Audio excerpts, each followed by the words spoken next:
Hey, what's up, everybody? This is your man Highway D. Welcome to the first video of Growing the Bag series. Now, Growing the Bag series is pretty much getting a financial grip on your wallet or your purse. Ladies, I'm not going to forget about you.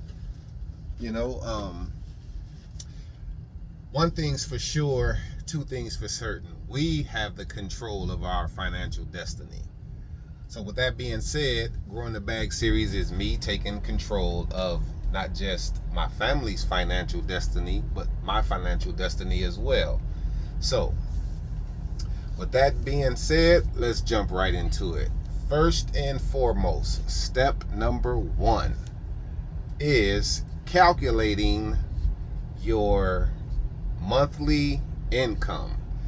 That is pretty much adding up all the money you accumulate in 1 month, whether it's from side hustles, other investments, whether it's from your job, whether it's from your business. You want to add up all the money that you bring in let's say 30 days, because I believe it's more 30-day months than 31-day months. So in a 30-day period, right? So we're going to add up all the money we bring in 1 month. Now, step two. Now that we've added up all the money we bring in 1 month, we're going to look at all the money that goes out in a month. And we're not looking at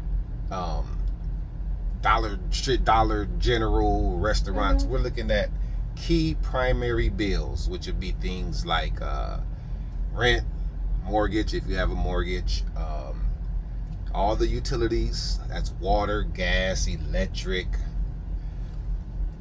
We're going to look at, some of you may have paid trash, I don't know. So we're going to include that in there. Then you're going to look at groceries, hygiene, car insurance, car notes. I do believe cell phone is a necessity, so I'm going to put the cell phone bill in there. And we're going to put those under expenses. So you have revenue, that's the money you bring in a month. Then you have the expenses, that's the money that has to go out. I mean, mandatory.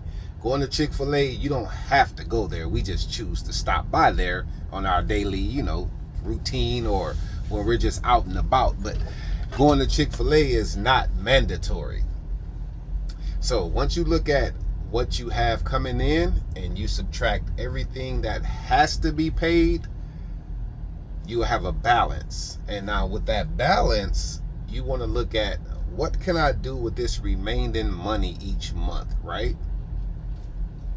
Now I'm going to dive deeper into what to do with that remaining money, but there's a couple things that we can do with that remaining money to make it increase. I mean, when you think about it, we get these savings and checking accounts, and the money sits in there at a bare minimum gain in interest. You may get 0.001%, maybe, but what we don't know is that investing in a certificate of deposit, a CD per se, you can get a high yield savings account. You can do some stock market investing. And you can also do what they call personal loan investing. But that is only for creditable people, okay? Only people that's creditable. Now, with that being just a couple ways to increase the percentage of the money that you invest, let's break it down. We tend to spend more than we save in a lifetime. So I'm trying to change the dynamics. I'm trying to save more than I spend. Yeah, it's late in the game, but it's never too late. That's why I'm making this video for y'all. Me, y'all, us, them, him, her, she, he.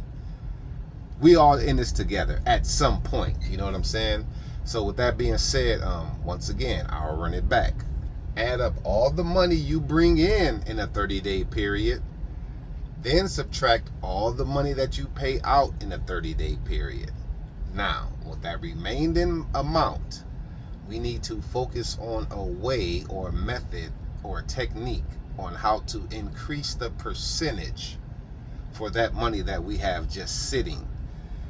The money just sitting in the check-ins and the savings account, it's not gaining enough interest for, for you to feel good about the money that's sitting there. Let's be honest.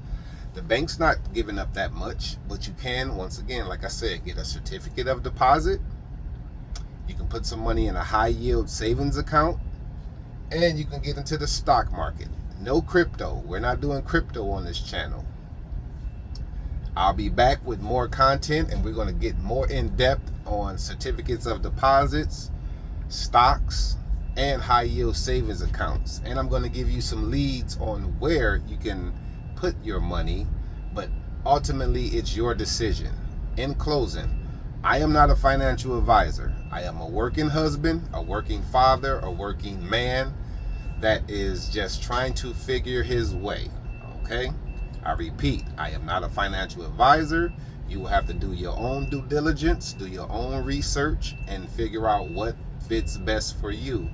But I will be leaving the clues and the cues. With that being said, hey man, listen, y'all enjoy your day, y'all stay blessed, and remember, it's all about growing the bag, not blowing the bag. Till the next time, y'all be safe out there. Peace.